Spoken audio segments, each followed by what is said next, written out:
Who? Anybody wants? Yeah, gentlemen. I'll start. Hi, Michelle Schwager-Vittel from Olympics.com. Of course, you prefer to play in the final, but aside from that, what is important for you for tomorrow's match to see from your team? What sort of reaction do you want to see from the team? Yeah, I think the game against Nigeria didn't start well, but at the end, I think we took over and had the chance to equalize. So we showed already a good reaction, and surely we want to continue from the second half. Like I said before, it's a big chance for a lot of players. We have a lot of newcomers in the national team who were able to show themselves in the last game, but also in this game, and it's a very, very good possibility for them to make the life for me hard to choose who will come for our next World Cup qualifiers in September. So, and we really, really want to finish this tournament with a win, and I think we have the quality for that, and we just have to show it on the pitch from the beginning, and not just from the second half. And the possibilities are there, and it's just at the end, it's just up to us now to show it and to deliver. On the note of having these new players with opportunities, who's impressed you the most? Is anyone that you think has really shown that they can perform at the highest level for Ghana? I've been observing them a long time before this tournament, but so all of them have shown already what they can, and otherwise they wouldn't have been invited just to prove it again. And I wouldn't like to point out this or that player. I think as a team we did well in the second half, and that's where we want to link up to when we play against Trinidad. Yeah. Hi, Ibrahim from Black Things UK. What would you say is your biggest learning so far with this squad that you have? Yeah, I think it was a big learning. We had a lot of young players in the squad, and you talk, you try to prepare the team, and I think some learned a lot, especially in the first half, about the physicality, the way Nigeria was going on us, and it took a while for us to adapt and adjust and to compete with this physicality, with the same physicality. And so I think already in the game you saw some learnings, and I hope, like I said, it's there in the next game from the beginning. Yeah. Devon Crouch Oswald, Century Sport TV. Mr. Addo, how do you feel about the Uni Cup and what it brings to both African and Caribbean culture, especially based in London? Yeah, I think the name says it all. We all have big communities here in London, and it's a great tournament for us to come together, for all of the nations to come together peacefully to celebrate football, but also at the same time to compete. And very, very happy it's taking place here. And, I think there are lots of places where it could have also been done, but I think London is the #1 place. Hi, Jazara Iris here. First of all, congratulations again on being in the Cup. I know the game didn't end the way that you guys wanted it to, but I think it's important we talk about the fans for a second. During the game, how much of the support from the fans and the energy helped both yourself and the team? Yeah, I think it's never a one way. I think our players showed a good reaction in the second half, and so the way we played also affected the fans. And in the second half, I really saw that there were a lot of Ghanaians in the stadium. They really, really pushed us further, and we created a lot of chances through them, and I really, really want to thank them for their support. It really helped us, and we will try to give it back to them in the next game. Unfortunately, we couldn't score on all our chances, especially in the second half, but hopefully we can do this in the next game. Yeah, go ahead. Mark Wilberforce from the BBC World Service, coach, president, senior.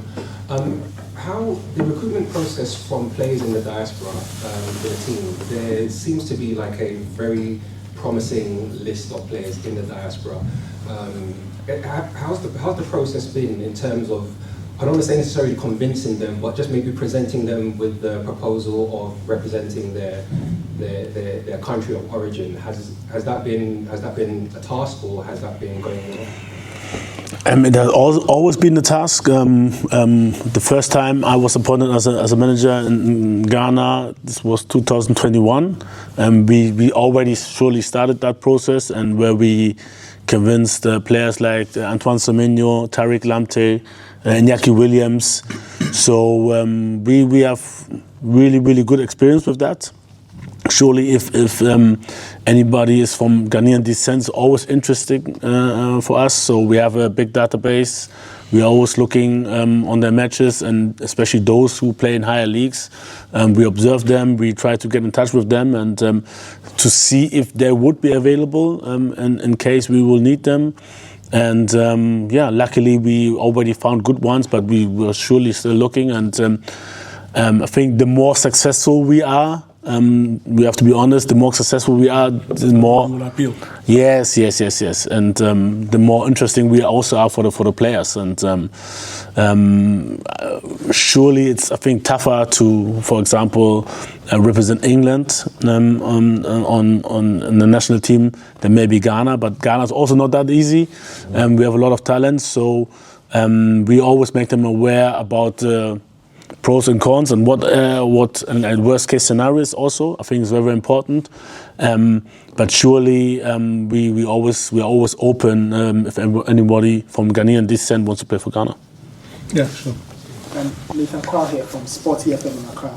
Coach, yesterday Ibrahim Sulmana joined the squad from Atalanta. I just want to find out, what are you expecting from him? What do you want to see from him in tomorrow's third and fourth place game? The same like I want to see from everyone.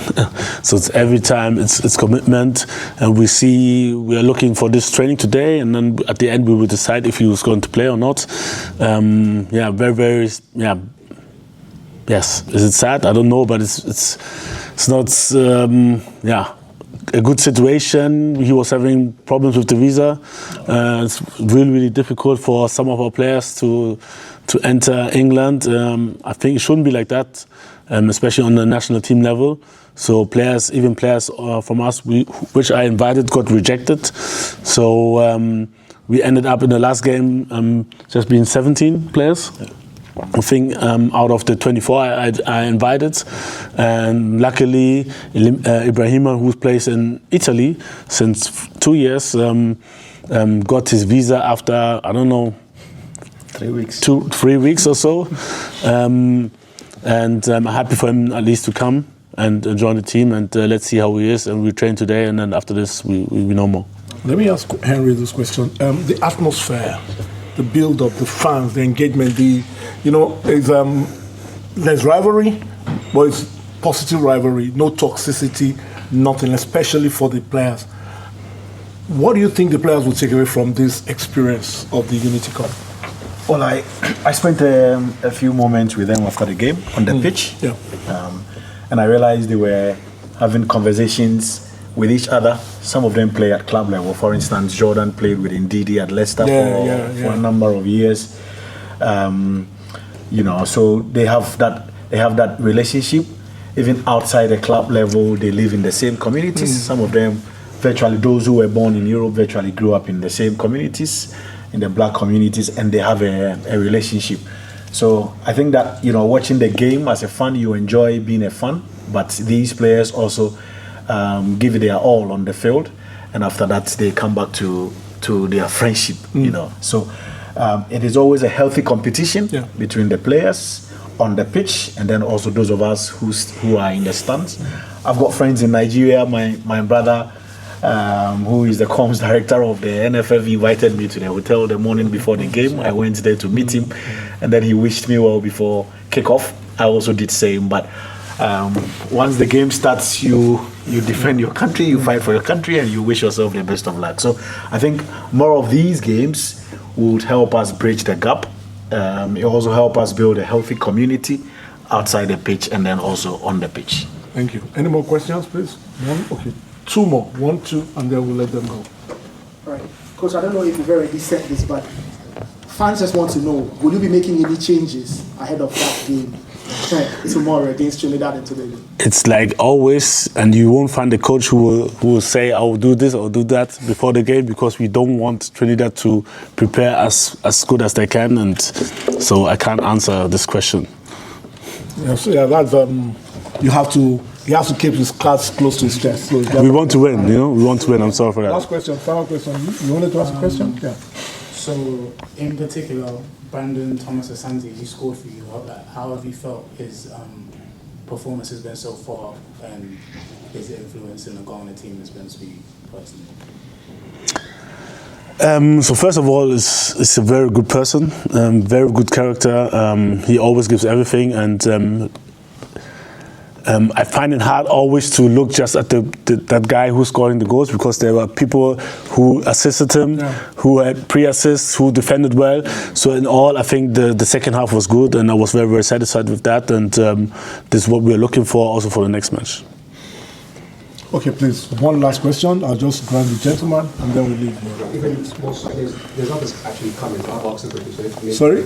I was going to ask a question, but I just noticed two other colleagues came. So Do they want to ask any questions? Okay. So go ahead, take the last one. You alluded to it a little bit, but especially yourself, coach, as a former player and coach, can you talk about the Unity Cup in the sense of the rivalry between Ghana and Nigeria? Because culturally, and my colleague even at the front here, she alluded to it, it's one of the most fiercest rivalries culturally, whether it's jollof, whether it's music, whether it's football. Yet the fans, the players, they have such a respect and love and synergy for each other. I think it's seldom replicated with any other rivalry. And I just wanted to ask if you can maybe expand on it. You can talk about that rivalry, because in many ways it is a rivalry, and at the same time there's a camaraderie with that as well. I think so. So first of all, especially when it comes to in general, any African countries or from the Caribbean, first of all, especially if we are outside our continent, we are brothers and sisters. We share the same struggles, and we suffer the same things, about the same things. So, but surely it's always, we are neighbors, but we are also rivalries. So we share a lot, and there's always a rivalry who's better. I think, it's quite even between Nigeria and Ghana. I'm not quite sure, but if I look at World Cup appearances and also African Cup winners, it's quite even. I would, even though we lost, I would like to say maybe we're a little bit ahead at the moment, but it's a good competition. It's a good competition. It's pushing each other. We are pushing each other up.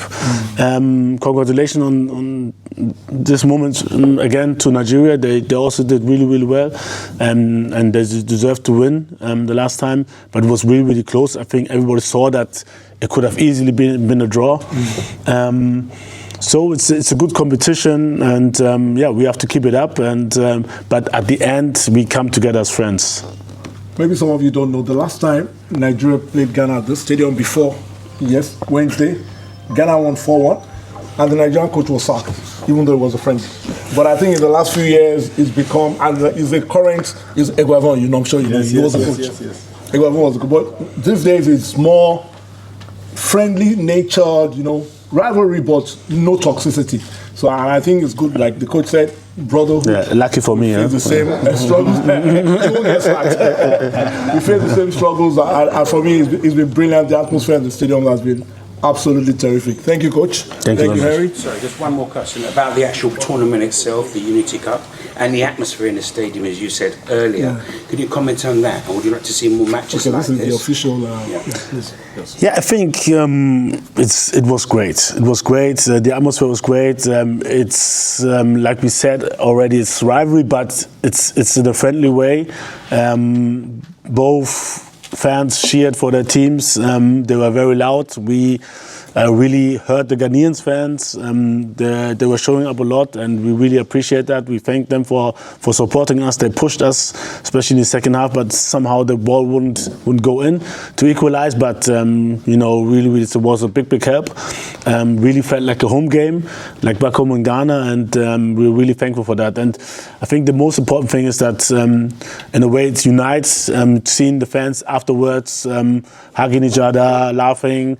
I mean, they know each other from their communities. Sometimes it's even mixed, and it was just a nice thing to see how football can go. It's a rivalry, but at the end, it's also friendship and togetherness and unity. So the name of the tournament says it all. And the last question I do promise is, more friendlies like this, how does it, for the teams on the continent of Africa and also in the Caribbean, how do you feel more friendlies like this would kind of fare the teams? Would be great. It's always good to connect, to compete against each other, but also to engage with each other. But yeah, I think the calendar is very, very full. There are a lot of things the FIFA has put in place, and so there are a lot of games, a lot of tournaments.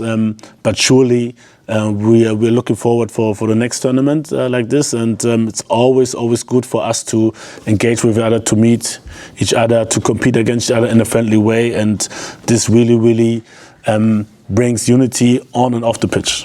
You're brilliant. Thank you very much. Welcome. Okay, thank you guys. Thank you, coach. Thank you.